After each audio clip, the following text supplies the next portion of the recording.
ನಮ್ಮ ದುಃಖವನ್ನು ಹೇಳ್ಕೊಂಡಿದ್ದಾರೆ.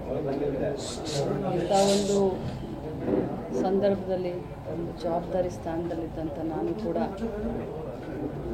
ಅವ್ರ ದುಃಖದಲ್ಲಿ ಭಾಗಿಯಾಗಿದೆ. ಸಾಂತ್ವನ ಹೇಳಿದ್ರೆ, ಸಮಾಧಾನ ಹೇಳಿದ್ರೆ ಅದು ತೀರಿದಂಥ ದುಃಖ. ಆದರೂ ಕೂಡ ದೊಡ್ಡ ಸಮಾಜ, ನಾವೆಲ್ಲ ಜೊತೆಯಲ್ಲಿದ್ದೀವಿ ಅಂತ ಧೈರ್ಯ ಹೇಳಿ. ತನಿಖೆ ಯಾವ ರೀತಿ ನಡೀಬೇಕಂತ ಏನಾದರೂ ಆಗ್ರಹ ಮಾಡಿದ್ರ? ಅದನ್ನೆಲ್ಲ ನಿಮ್ಮ ಎದುರುಗಡೆ ಮಾತನಾಡ್ಲಿಕ್ಕೆ ಆಗೋದಿಲ್ಲ. ಖಂಡಿತವಾಗ್ಲೂ ಆ ಮಗಳಿಗೆ ಒಂದು ನ್ಯಾಯ ಕೊಡಿಸುವಂಥ ಕೆಲಸ ಮಾಡ್ತೀನಿ. ಅಲ್ಲ, ಈಗ ನಾವು ಹೇಳ್ತಾ ಇರೋದು ತನಿಖೆಯನ್ನ SIT ಒಪ್ಪಿಸಿ ಸರಿಯಾಗಿ ತನಿಖೆ ನಡೆಯಲ್ಲ, ಒಬ್ಬನೇ ಅರೆಸ್ಟ್ ಮಾಡಲಾಗಿದೆ ಅನ್ನುವಂಥ ಆರೋಪವನ್ನು ಮಾಡ್ತಾ ಇದ್ರು. ಅದಕ್ಕೆ ಸರ್ಕಾರ ಏನು ಕ್ರಮ ಕೈಗೊಳ್ತಿದೆ? ಅದ್ರ ಬಗ್ಗೆ ನಾನು ನೋಡಿಲ್ಲ, ಅದ್ರ ಬಗ್ಗೆ ಅವ್ರು ನನಗೆ ಹೇಳೇನಿಲ್ಲ. ಬಟ್ ಒಬ್ಬ ತಾಯಿಯಾಗಿ ಯಾವ ರೀತಿ ತನಿಖೆ ಆಗಬೇಕು, ನಿಷ್ಪಕ್ಷಪಾತವಾಗಿ, ಫ್ರೀ ಹ್ಯಾಂಡ್ ಆಗಿ ಆ ರೀತಿ ತನಿಖೆಯನ್ನು ಖಂಡಿತವಾಗ್ಲೂ ಮಾಡಿ. ತಾಯಿಯಾಗಲು ಪ್ರಯತ್ನಿಸಿ ವಿಫಲರಾಗ್ತಿದ್ದೀರಾ? ನೋವಾ IVFನ ನುರಿತ ಫಲವತ್ತತೆ ತಜ್ಞರನ್ನ ಭೇಟಿಯಾಗಿ ಉಚಿತ ಸಮಾಲೋಚನೆಯನ್ನ ಪಡೆಯಿರಿ.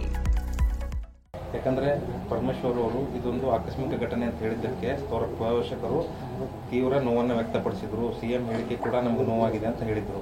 ಹೀಗಾಗಿ ತನಿಖೆಯ ಹಾದಿ ಯಾವ ರೀತಿ ಸಾಗ್ತದೆ ಅನ್ನುವಂಥದ್ದು ಅವ್ರಿಗೆ ಸಂಶಯ ಇದೆ. ಯಾರಿಗೂ ಸಂಶಯ ಬೇಡ, ಅವ್ರಿಗೂ ಸಂಶಯ ಬೇಡ, ನಾಡಿನ ಜನರಿಗೆ ಯಾರಿಗೂ ಸಂಶಯ ಬೇಡ. ಅತ್ಯಂತ ಹೇಯ ಕೃತ್ಯ ಇದು. ಸಮಾಜ ಇಂಥ ಕೃತ್ಯಗಳಿಗೆ ಕಡಿವಾಣ ಹಾಕಲೇಬೇಕು. ಅತ್ಯಂತ ಕಠಿಣ ಶಬ್ದದಿಂದ ನಾನು ಇದನ್ನು ಖಂಡಿಸ್ತೀನಿ. ತನಿಖೆ ನಿಷ್ಪಕ್ಷಪಾತವಾಗಿ, ನಿಖರವಾಗಿ, ಫ್ರೀ ಹ್ಯಾಂಡ್ ಆಗಿ ತನಿಖೆ ಆಗುತ್ತೆ. ನಾನು ಅದನ್ನು ಅವ್ರಿಗೆ ಭರವಸೆ ಕೊಟ್ಟಿದ್ದೀನಿ. ನನ್ನ ಮೇಲೆ ಭರವಸೆ ಇದೆ ಅವ್ರಿಗೆ. ಖಂಡಿತವಾಗ್ಲೂ ನಾವು ನಿಲ್ತೀವಿ. ಘಟನೆಗಳು ಪದೇ ಪದೇ ಆಗ್ತಾ ಇದ್ದಾವೆ. ಇದು ಬಹಳ ಸೂಕ್ಷ್ಮ ಸಂದರ್ಭ ಇದೆ. ಬೇರೆ ವಿಚಾರಗಳ ಬಗ್ಗೆ ನಾನು ಮತ್ತೆ ಮಾತಾಡ್ತೀನಿ. ಇದೇ ವಿಚಾರದಲ್ಲಿ ಬಿಜೆಪಿ ರಾಜಕಾರಣ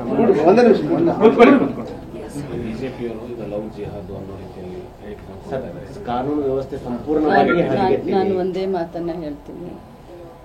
ನಾನು ಯಾವುದಾದ್ರೂ ಘಟನೆನ ಇದಕ್ಕೆ ಹೋಲಿಸಿದ್ರೆ ರಾಜಕಾರಣ ಆಗುತ್ತೆ. ಭಾಳ ಜವಾಬ್ದಾರಿಯಿಂದ ನಾನು ಈ ಸಂದರ್ಭದಲ್ಲಿ ನಾವು ಮಾತನಾಡಬೇಕಾಗುತ್ತೆ. ರಾಜಕಾರಣ ಒಂದು ಕಡೆ ಇಡೋಣ.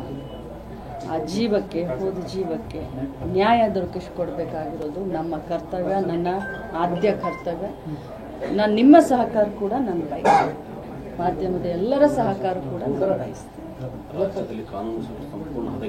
ನಾನು ಬೇರೆ ವಿಚಾರ ಏನಾದರೂ ನೀವು ಹೇಳಿದ್ರಿ ಅಂತ ನಾನು ಬೇರೆ ಒಂದೇನಾದರೂ ಒಂದು ಲೈನ್ ಮಾತಾಡಿದ್ರೆ ತನಿಖೆ ನಡುವಂಥ ಸಂದರ್ಭದಲ್ಲಿ ಅದು ಬೇರೆ ದಾರಿ ತಗೋಬೇಕು. ನಿಮ್ಮ ನಾಯಕರು ಕೊಟ್ಟಂತ ಹೇಳಿಕೆಗಳೇ ಬೇರೆ ಬೇರೆ ರೀತಿಯ ಒಂದು ಯಾವ ನಾಯಕರು ಯಾವ ಹೇಳಿಕೆ ಕೊಟ್ಟಿದ್ದಾರೆ ಅನ್ನೋದನ್ನ ನಾನು ಗಮನಿಸಲಿಲ್ಲ. ಯಾಕಂದರೆ ಇಲೆಕ್ಷನಲ್ಲಿ ತುಂಬ ಬಿಜಿ, ತಮಗೂ ಎಲ್ಲರಿಗೂ ಗೊತ್ತಿದೆ.